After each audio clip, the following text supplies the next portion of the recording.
Racing, looking for a blistering speed at the start of the race, and there's the speed I'm talking about.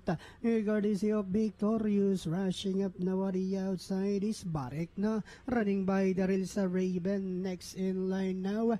Moving up at the outside is a Made for Trophy, while Antonio de la Mugis is the early trailer. Racing down the backstretch. Oh yeah, Barek na moving up down on the inside to take the lead. And on the outside is a Made for Trophy. Then comes Victorious. Next in line now is a Raven. And a long way back to Antonio de la Mugis, who's rushing up now on the outside to take part.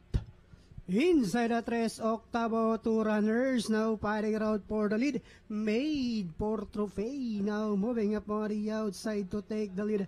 Shuffle back in second is a Barek na. Then moving up now on the outside is Antonio de la Mugis. Next in line is a Victorious, while Raven is still racing in less.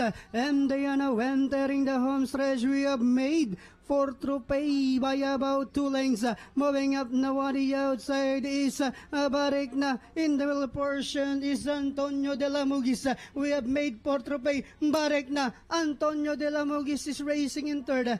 Last 50 meters we have Made for Trophy. Second is Barek na, Antonio de la Mugis, Victorious and Raven.